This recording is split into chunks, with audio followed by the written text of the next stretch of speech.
you doing? I'm Oz.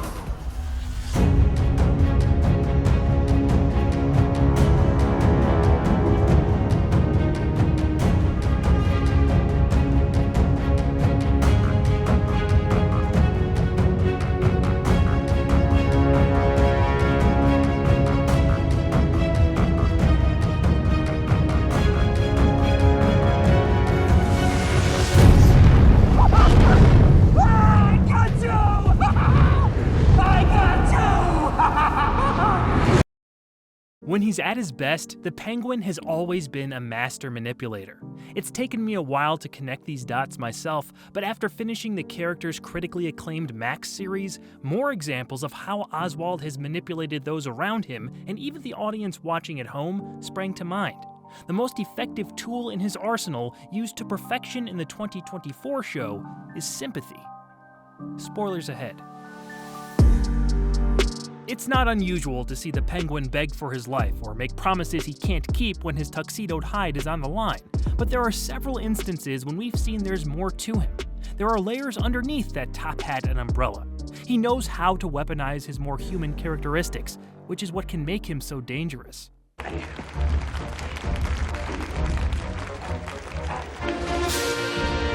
For our first example, let's go back to 1992 and check out Danny DeVito's famous interpretation by way of director Tim Burton. From the very first scene, the Penguin is painted as a tragic archetype. He's born deformed. As an infant, he's shown eating the family cat from his cage. This suggests another recurring theme that while Penguin's life of crime can partially be viewed as a result of society's rejection, there was a darkness in him from the beginning. Oswald is quickly discarded by his own parents, thrown off a bridge, and carried off to the sewers by the Gotham River. Surviving into the ensuing decades, he embraced his pariah status and became a circus performer. Circus is back with a freak show. May not be suitable for kids, featuring a poodle lady, the world's fattest man, and an aquatic bird boy. As an adult, the character surrounds himself with people who don't fit neatly into everyday life. With Batman Returns, it's the Red Triangle Circus Gang. With the Max series, it's Gotham's next generation of criminals who have been overlooked and underestimated by their leaders. Misguided outcasts like Victor Aguilar fit into this category as well, but he connected to Oz on a deeper level that we'll discuss later. It's human nature to fear the unusual. DeVito's Penguin is hyper self-aware, to the point where he stages the abduction of the mayor's baby only to emerge from the sewer as a reluctant hero. From the first moment the public sees him, he's playing them like a harp from hell! A child who was born a little different, who spent his first Christmas in a sewer. Cobblepot uses his tragic backstory and sympathetic appearance to gain Gotham's favor. With a little refinement from Christopher Walken's Max Schreck, of course. Let's make a mayor! Penguin's mayoral campaign and the squeaky clean image he cultivates is the main obstacle for Bruce Wayne and Batman to overcome when trying to expose Oswald as the underground crime boss responsible for much of the city's recent mayhem. But at the core of that mayhem and depravity is the pain of his origins, something Cobblepot can't hide. His grand plan of vengeance against Gotham is to kidnap every family's firstborn son. Like me, a terrible fate waits for them. Like all good villains, there's a very human emotion driving Penguin's actions. He uses the facade of sympathy to gain access to the names of Gotham's eldest sons and nearly achieves his ultimate revenge.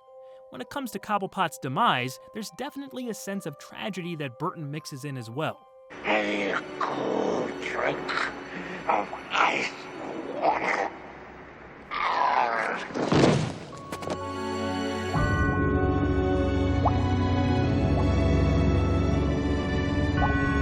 Acknowledging all the awful things he's done, including a last-second attempt to murder Batman, I'd be lying if I said I didn't feel a bit sorry for him, for how his parents failed him, and for the sadness that accompanied his existence from birth. Danny Elfman's incredible composition underscores a dark sense of loss. Yes, it's goofy seeing him dragged off to his final resting place by those giant penguin suits, but how he flops down dead, bereft of the twisted life he was given and chose to lead, still evokes some pity. This time I'll reclaim my perch in high society as an upstanding bird. I've learned my lesson. Never again. Oswald Cobblepot was further developed across the 1990s in Batman the Animated Series. Voiced by Paul Williams, we saw a more elegant Penguin, dedicated to a life chasing the finer things. He still clashed with Batman often, including that infamous umbrella screwdriver duel, but he was less grotesque and more aristocratic than his 90s live-action counterpart. Later in the new Batman adventures, we see him as the redesigned proprietor of the Iceberg Lounge, another front of legitimacy that manipulates the wealthy public into looking past his old dark deeds. Before he was redesigned, this Penguin maintained the animalistic appearance of DeVito's incarnation by a Warner Bros. Mandate. This gave the pompous antagonist a tangible reason to be ostracized by Gotham, outside of his criminal activities. There's a fantastic character piece from the animated series' first season that gave Oswald another dimension. In Birds of a Feather, Penguin is released from prison and actually makes a real attempt to go straight.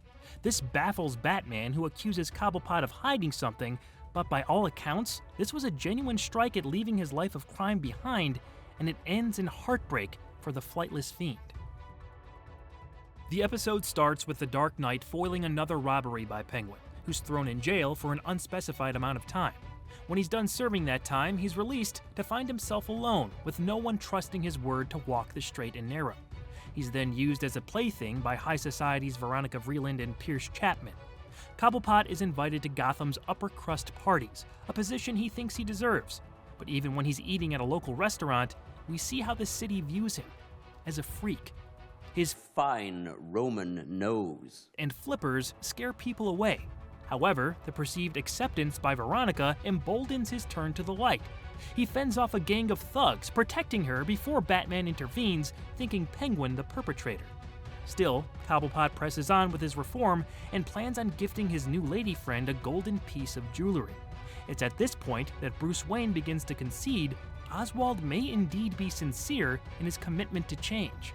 Anything's possible when love is involved. Everything is spoiled when Oz walks in on Chapman mocking his disfigured appearance, unknowingly outing the scheme he and Veronica cooked up. That's all it takes for this chronic crook to turn back to the dark side. The betrayal sends him into a rage as he gasses his new friends and abducts Vreeland. Oswald eventually gets Pierce to deliver a large sum of money, fully devolving back into what they perceived him to be all along. Although, it's this exchange with Veronica that shows how different things could have been if he was just given the benefit of the doubt. If it's money you want, I can get you more. Shut up! All I wanted from you, dearie, was a little friendship. That would have cost you nothing. Batman shows up and saves the day, but as Cobblepot is arrested, Veronica continues to buy into the near reformation. I really was growing fond of you. It's too bad this had to happen. I suppose it's true what they say. Society is to blame. High society. Sympathy and compassion, or the lack of it, are at the center of this story. It shows off qualities to Cobblepot that are inherent to some of his best manifestations. But this is the one narrative where he drops all pretenses and doesn't start out manipulating people for his own gain. He's the one who needs them at this point, and when his attempts at reform are thrown back in his face, Penguin re-emerges. The character's greatest manipulations come from a real place. That's what makes Oswald so interesting. There are points where he's almost relatable, redeemable, worthy of rooting for. But there's always a moment that reminds us he chooses to be a villain. There's no greater example of this than in the Penguin Max series. The world ain't set up for the honest man to succeed. That ain't the way the world works, Vic. America's a hustle. In all honesty, I had zero interest in watching this show. Even after it started airing its first episodes, I didn't see the point. Colin Farrell was great in The Batman, truly unrecognizable, but I wasn't certain that version of the character deserved his own vehicle. I was so wrong. After the finale, the buzz went through the roof, so I decided to check it out and discovered one of the more nuanced and well-drawn Batman villains that have ever touched the big or small screen. I was invested in every character. I was surprised by the twists and turns. New information effectively recontextualized motivations and interactions. Like a lot of us, I found myself rooting for the Penguin despite everything we know about him. We made excuses for him, felt sorry for him, cared about his struggle as an underdog. His relationship with Vic drew us all in, and his rousing speeches to Gotham's criminal underground were twistedly inspiring. Like those around him, we fell for his BS, hook, line, and sinker. We believed in his friendship with Vic as something genuine, and I do think it was genuine to a certain point. But when Oz felt like he had someone he cared for like family, who suffered his greatest defeats and shared in his greatest victories, it was seen as a weakness. Cobb kills his one true friend and confidant with his bare hands. To add insult to injury, the piece of trash takes the cash out of Vic's wallet and tosses his ID into the drink, leaving his body to rot. His manipulation of Sophia is more straightforward since we know he's lying from the jump. It's only in her flashback episode that we see how far his actions dragged Carmine's daughter into the pit of despair. Her time in Arkham was defended in the previous episode when Oz says, I got the club, the drops operation to run my own thing. Guy like me, getting all that? That don't mean nothing to you maybe, but it does to me. But I'm sorry for everything that's happened to you. Jesus, you meant something to me. Still do. Cobb's delivery is presented so genuinely by Colin Farrell that his betrayal sounds almost excusable, until we're shown the unspeakable fallout of his treachery. Oz's relationship with his mother Frances is even more complicated. What at first seemed like an overbearing parent-child relationship with a devastating cognitive disease at the center was revealed to be much darker. We see that Oz always had a streak of wickedness in him. As a child, he resents his brothers for having to share his mother's affection. The kid's bum leg put him at a disadvantage, but that insecurity turned deadly when he ended up being responsible for the death of his siblings. Even when Sophia trapped Oz with his mother's finger on the line, he refused to admit anything. His mother screaming that she already knew the truth did nothing to change his mind. At one point, he promises Frances to not let her become a vegetable, and by the end, he goes back on that too, a fate worse than death in the eyes of his mother. Then he has Eve dress up like her in some kind of twisted Oedipus finale. Oz is delusional at this point. He has what he always wanted as the kingpin of Gotham, but what he lost on the way up obliterated the remaining pieces of his humanity. The guy is scum. And we knew that, right? So why were we ever on his side? Why did viewers feel double-crossed when he enacted the inevitable? The answer is simple and complex: sympathy. It was always mixed into his manipulations. So is it a shock to see him utilize a bit of truth in his best bits of deception? No, but we want to believe in the best in people. At least I do. If there's a sliver of light in the darkness, we crawl toward it. Hope is essential to the human condition. When someone knows that and weaponizes it, there's very little worse. In his best stories, Penguin has always used his sympathetic appearance, standing, or background to manipulate. But in the Max series, we saw it used to the fullest extent. In the same way his peers underestimate him, Penguin can also be undervalued as a great Batman villain.